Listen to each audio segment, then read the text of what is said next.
मत कर परवाह उनकी जो देते हैं तुझे आज ताना, झुका देंगे सर उनका जब आएगा तेरा जमाना। लहरें बन जाए तूफान कश्ती का काम है बहना, कुछ तो लोग कहेंगे क्योंकि लोगों का काम है कहना, क्योंकि लोगों का काम है कहना। नमस्कार दोस्तों, नहरा स्टडी हब यूट्यूब चैनल में आप सभी का हार्दिक स्वागत है। तो कल अपने हिस्ट्री की क्लास आपके सामने जो पेश की थी आपको कैसी लगी, उसका सुझाव और अपने जो राय है कमेंट सेक्शन में ज़रूर बताएं। नमस्कार दोस्तों, नहरा स्टडी हब में आप सभी का हार्दिक स्वागत है। और कल हमने राजस्थान की क्लास का एक टॉपिक किया था एकीकरण का, और उसका आगे वाला पार्ट जो है आज हम करने जा रहे हैं। और इसके साथ ही राजस्थान की कला संस्कृति की क्लास भी आज हम लगाएंगे। तो ठीक है दोस्तों, आज अपने जो क्लास हिस्ट्री की लगाने जा रहे हैं। अगर आपको अच्छी लगे तो अपनी राय कमेंट सेक्शन में ज़रूर बताएं। तो चलिए क्लास को प्रारंभ करते हैं दोस्तों। हाँ तो दोस्तों, कल हमने राजस्थान के एकीकरण के बारे में एक क्लास लगाई थी। सामान्य परिचय मैंने एकीकरण के बारे में आपको दिया था। राजस्थान के फिर से आपके रिवाइज कर देता हूँ मैं, कल की जो क्लास थी। राजस्थान की एकीकरण की जो प्रक्रिया है वो 18 मार्च 1948 से शुरू होकर 1 नवंबर 1956 तक चलती है। इस तरीके से राजस्थान के एकीकरण में कुल 8 वर्ष 7 माह 14 दिन का समय लगता है, या फिर यूँ कहें कि 3144 दिन का कुल समय राजस्थान के एकीकरण में लगा था। और राजस्थान के एकीकरण के लिए 5 जुलाई 1947 को रियासती विभाग की स्थापना की गई थी, जिसके अध्यक्ष सरदार वल्लभ भाई पटेल थे और उसका सचिव जो है वो वीपी मेनन को बनाया गया था। एकीकरण की जो प्रक्रिया है वो 7 चरणों में पूरी हुई थी, और उसके 7 चरणों के नाम जो हैं वो इस तरीके से हैं। पहले चरण का नाम था मत्स्य संघ, दूसरे का पूर्व राजस्थान, तीसरे का संयुक्त राजस्थान, चौथे का वृहत राजस्थान, पांचवें का संयुक्त वृहत राजस्थान, और छठे चरण का राजस्थान संघ, और 7वें चरण का जो नाम था वो राजस्थान रखा गया। एकीकरण की बारे में हमने जो कल अध्ययन किया था उससे आगे आज हम स्टार्ट करने जा रहे हैं, किस तरीके से जो किन चरणों का निर्माण जो है वो किस तरीके से हुआ। तो राजस्थान के लिए जो सबसे छोटी और बड़ी रियासतों की भी चर्चा कर ली थी हमने। सबसे बड़ी रियासत जो थी जोधपुर थी, जिसकी जोधपुर, और सबसे जो छोटी रियासत थी वो शाहपुरा, और जनसंख्या के मामले में जो सबसे बड़ी रियासत थी वो जयपुर थी, और जब जनसंख्या में सबसे छोटी जो थी वो थी शाहपुरा। और सबसे प्राचीनतम रियासत थी मेवाड़, जिसकी स्थापना 734 ईस्वी में बप्पा रावल ने की थी। सबसे जो नवीन रियासत थी दवाड़ थी, जिसकी स्थापना 1838 में हुई थी। तो इसके यहाँ तक हमने कर लिया था। इसके जो आगे की एकीकरण की प्रक्रिया है वो आज हम करने जा रहे हैं। राजस्थान एकीकरण के लिए भारत जब आज़ाद हुआ 15 अगस्त 1947 को, तब 1947 का जो एक अधिनियम था, उस अधिनियम में 8वीं जो अनुच्छेद था उसके अंदर कुछ बातें जोड़ी गई भी। जो रियासत अंग्रेज़ों ने ये बातें जोड़ी कि अगर भारत अब आज़ाद हो चुका है और जो रियासतें हैं अगर वो चाहें तो भारत में अपनी इच्छा से या फिर पाकिस्तान में शामिल हो सकते हैं, और या फिर अपना स्वतंत्र अस्तित्व रख सकते हैं। और अधिकांश रियासतें जो थी वो अपना स्वतंत्र अस्तित्व ही रखना चाहती थी। लेकिन इसकी जो रियासती विभाग था, जिसकी स्थापना 5 जुलाई 1947 को हुई थी, उसने इस 8वीं धारा में परिवर्तन करते हुए इसमें निम्न 2 बातें जोड़ दी। जो रियासतें 10 लाख से ऊपर जनसंख्या रखती है वो अपना स्वतंत्र अस्तित्व रख सकती है, और दूसरी थी जिन रियासत की वार्षिक आय 1 करोड़ से अधिक है, ये 2 शर्तें जो रियासतें पूरी करेगी वो अपना स्वतंत्र अस्तित्व रख सकती है। और जो रियासत ये शर्तें पूरी नहीं कर पा रही हैं वो रियासतें अपना एक संघ बना सकती हैं। तो इसीलिए इस शर्तों को पूरा करने वाली राजस्थान के अंदर 4 रियासतें थी, जयपुर, जोधपुर, बीकानेर और उदयपुर। ये 4 रियासतें ऐसी रियासतें थी जो इन शर्तों को पूरा कर पा रही थी। अन्य रियासतें इन शर्तों को पूरा नहीं कर पा रही थी। तो इसके लिए इन संघों के निर्माण की जो प्रक्रिया है वो शुरू हुई। सबसे पहले जो संघ है वो बनाया गया मत्स्य संघ। कब से शुरुआत हुई इसकी?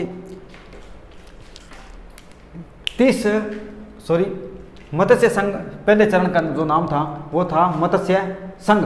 कब निर्माण हुआ इसका? 18 मार्च 1948 को यह संघ बनाया गया, और इसकी राजधानी जो थी वो बनाई गई अलवर, और राजप्रमुख बनाए गए उदयभान सिंह। उदयभान सिंह जो थे ये धौलपुर के राजा थे। कहाँ के? धौलपुर के। और प्रधानमंत्री बनाए गए शोभाराम कुमावत, ये अलवर के थे, अलवर। और उद्घाटन करने के लिए इसका जो उद्घाटन करता थे वो थे NV गौडगिल, नारायण हरि विष्णु गौडगिल। और ये जो मत्स्य संघ का जो नाम था वो कन्हैयालाल माणिक्यलाल मुंशी द्वारा दिया गया था, क्योंकि प्राचीन काल में 6वीं शताब्दी ईस्वी पूर्व भारत के अंदर 16 महाजनपद थे। तो उन महाजनपद में एक महाजनपद था मत्स्य महाजनपद, जो राजस्थान में था। राजस्थान में एकमात्र महाजनपद था मत्स्य महाजनपद, जिसकी राजधानी थी विराट या विराटनगर। इस आधार पर कन्हैयालाल माणिक्यलाल मुंशी ने इस संघ का नाम दिया मत्स्य संघ। मत्स्य संघ की राजधानी रखी गई अलवर, लेकिन जो मत्स्य महाजनपद था उसकी राजधानी थी विराट या विराटनगर। और इसमें 4 रियासतें शामिल हुई, जिसकी बात हम कल भी कर चुके हैं, अलवर, भरतपुर, करौली और धौलपुर। इसको आप ABCD के नाम से भी याद रख सकते हैं।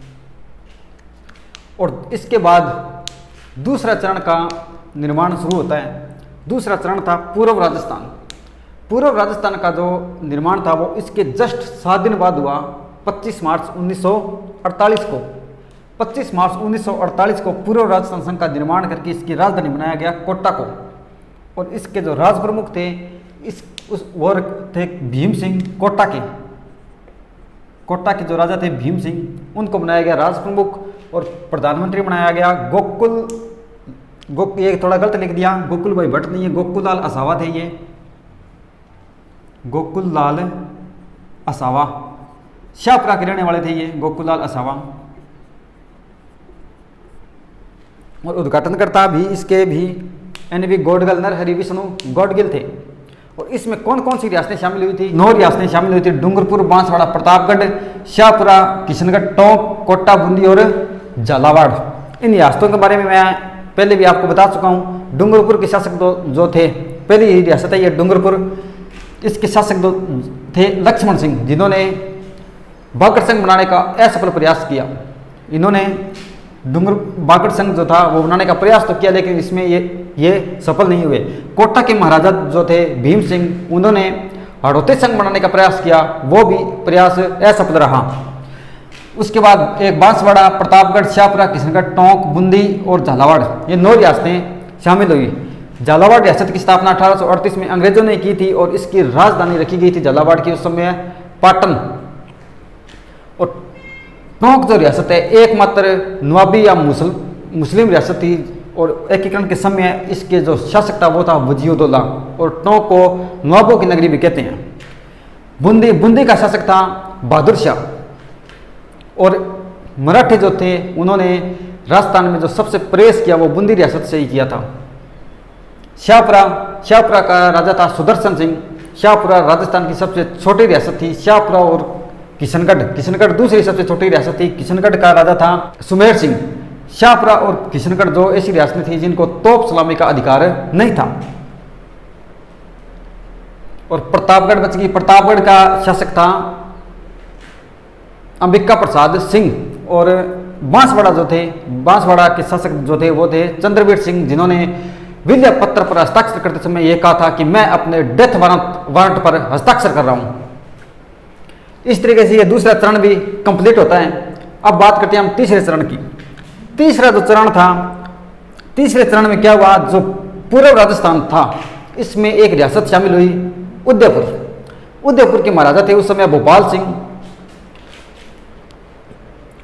और पहला जो चरण था 18 मार्च 1948, उसके पूरे 1 महीने बाद 18 अप्रैल 1948 को उदयपुर रियासत पूर्व राजस्थान में शामिल हुई और उसका नाम रखा गया संयुक्त राजस्थान।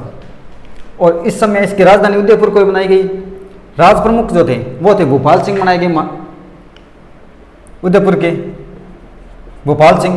और प्रधानमंत्री बनाए गए माणिक्यलाल वर्मा को प्रधानमंत्री बनाया गया था। तीसरे चरण संयुक्त राजस्थान का। माणिक्यलाल वर्मा को मेवाड़ का गांधी भी कहते हैं। और उद्घाटनकर्ता जो थे, तीसरे चरण के उद्घाटनकर्ता जवाहरलाल नेहरू थे। और इसके मेवाड़ के जो महाराणा भोपाल सिंह थे, उन्होंने पूर्व राजस्थान संघ में शामिल होने के लिए 3 शर्तें रखी थी कि एक तो उन्हें आजीवन राजप्रमुख का पद चाहिए, दूसरा उदयपुर को राजधानी, और तीसरा जो था वो तीसरी शर्त थी ₹1,00,000 वार्षिक प्रीवी पर्स। और उनकी तीनों ही बातें माननी पड़ी। और इस तरीके से उदयपुर जो रियासत थी वो भी शामिल हो गई संयुक्त राजस्थान में। चौथा जो चरण है, चौथा चरण का नाम था बृहत राजस्थान। चौथा चरण जो बृहत राजस्थान है उसका निर्माण 30 मार्च 1948 को हुआ। इसकी राजधानी बनाया गया जयपुर को। राज प्रमुख जो थे वो थे मान सिंह सेकंड, जयपुर के राजा। और प्रधानमंत्री बनाया गया हीरालाल शास्त्री को। और उद्घाटनकर्ता जो थे चौथे चरण के वो थे सरदार वल्लभ भाई पटेल। और इस चरण में, चौथे चरण में बृहत राजस्थान में कौन कौन सी रियासतें शामिल हुई थी? 4 रियासतें शामिल हुई थी, जिनमें से 3 बड़ी रियासतें थी। जयपुर, जोधपुर और बीकानेर 3 बड़ी रियासतें थी। उदयपुर जो सबसे बड़ी थी, जो भी थी इनमें 4, वो पहले शामिल हो चुकी थी। और इसके बाद जो 3 बड़ी बच गई वो चौथे चरण में शामिल हुई, जयपुर, जोधपुर और बीकानेर। और इसके अलावा एक जो रियासत थी वो थी जैसलमेर। ये 4 रियासतें शामिल हुई चौथे चरण में। 30 मार्च को राजस्थान दिवस भी मनाया जाता है, क्योंकि इस दिन लगभग ये जो 3 बड़ी रियासतें शामिल हो गई थी और लगभग एकीकरण का कार्य पूरा मान लिया गया था, लगभग राजस्थान का एकीकरण हो चुका था। इसलिए 30 मार्च को राजस्थान दिवस मनाते हैं। और राज प्रमुख का जो पद था इस समय जो दिया गया मान सिंह सेकंड को, और जो उससे पहले जो संयुक्त राजस्थान के जो राज प्रमुख थे भूपाल सिंह, उनको महाराज प्रमुख का पद दिया गया। और महाराज प्रमुख का पद ही पहली बार चौथे चरण में सर्जित किया गया था। और राजस्थान के एकमात्र महाराज प्रमुख रहे हैं भूपाल सिंह। हाँ, तो इसका आप एक बार स्क्रीनशॉट ले लीजिए। और इसके बाद जो शेष जो इसके चरण बचे हैं, आगे का जो भाग है वो हम आगे पढ़ते हैं।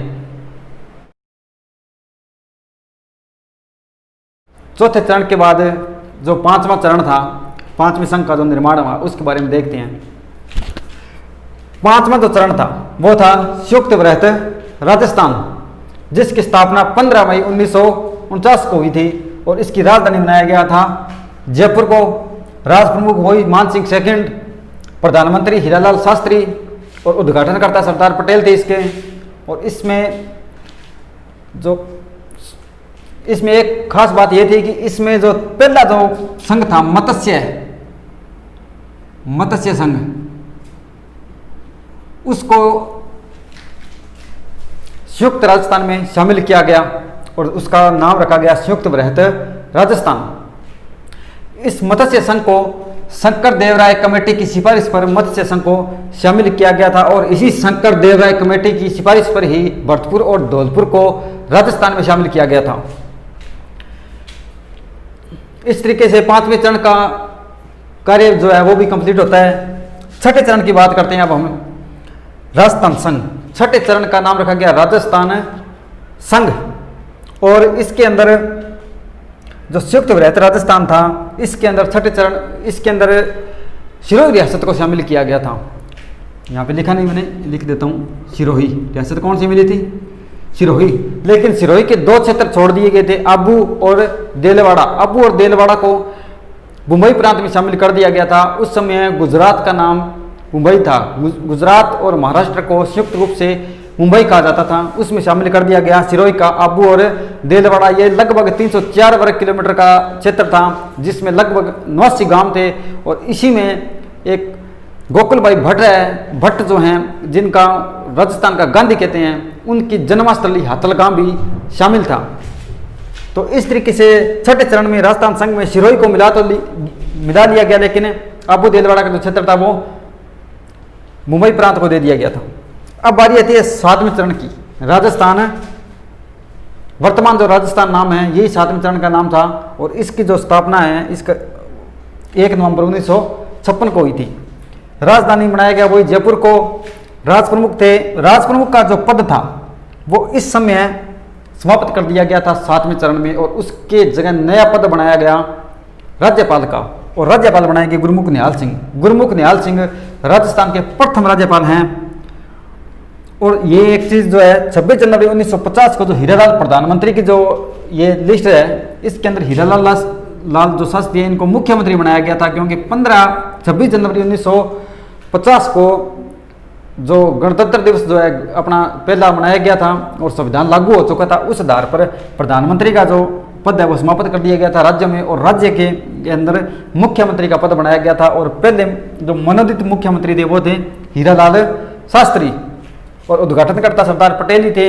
और इसी दिन 26 जनवरी 1950 को 6ठे चरण के समय राजस्थान संघ का जब निर्माण हुआ था, राजस्थान नाम को संवैधानिक रूप से मान्यता दी गई थी। इससे पहले राजस्थान का जो प्राचीन नाम है वो राजपुताना था। राजपुताना जो नाम है वो 1800 ईस्वी में इसका प्रयोग हुआ था, शब्द का प्रयोग जॉर्ज थॉमस द्वारा किया गया था अपनी पुस्तक the great warriors of Rajputana. और इससे भी पहले राजस्थान का जो नाम है वो रायथाना नाम से जो जाना जाता था। और रायथाना जो नाम है वो हमें 1791 में भीम सिंह जो जोधपुर के राजा थे उनके पत्रों से मिलता है। और जो राजस्थान जो नाम है वो 1829 में कर्नल जेम्स टोड ने इसका प्रयोग किया था राजस्थान शब्द का। और इनकी एक ग्रंथ था annals and antiquities of Rajasthan. इस ग्रंथ के अंदर इन्होंने इस राजपुताना का जो क्षेत्र था उसके लिए राजस्थान शब्द का प्रयोग किया था। लेकिन राजस्थान शब्द का प्रयोग 1829 में हुआ था, लेकिन राजस्थान का जो नामकरण है वो संवैधानिक रूप से इसको मान्यता मिली 26 जनवरी 1950 को। अब आता है राजस्थान छठा चरण, सातवां चरण। 1 नवंबर 1956 को राजधानी बनाई गई जयपुर। राज प्रमुख का पद समाप्त कर दिया गया था, राज्यपाल का पद बनाया गया। और पहले राज्यपाल थे गुरमुख निहाल सिंह और मोहनलाल सुखाड़िया जो थे इस समय मुख्यमंत्री थे। और उद्घाटन करता थे जवाहरलाल नेहरू। और महाराज प्रमुख और राज्यपाल का पद समाप्त कर ही दिया गया था। और इस समय केंद्र शासित प्रदेश जो अजमेर मेरवाड़ा था, अजमेर मेरवाड़ा को शामिल किया गया। और अब्बू देलवाड़ा का जो क्षेत्र था जो मुंबई को दे दिया गया था उसको वापस पुण्य राजस्थान में शामिल किया गया। इसका श्रेय जो है वो जाता है गोकुल भाई भट्ट को। और इसमें कुछ और परिवर्तन हुए जो मैं आपको बता देता हूं। कोटा जिले का एक क्षेत्र था सिरोज जो मध्य प्रदेश को दिया गया। इसमें मैं माइनस कर रहा हूं क्योंकि ये राजस्थान से गया है। और मध्य प्रदेश का एक क्षेत्र था सुनेल टप्पा, जो प्लस है उसका मतलब है विलिया हुआ है। और जो माइनस का निशान सिरोज के आगे लगाया है उसका मतलब है कि ये मध्य प्रदेश को दिया है हमने। सुनेल टप्पा जो था वो मध्य प्रदेश का था, मंदसौर जिले से लिया गया और राजस्थान के झालावाड़ जिले में मिलाया गया।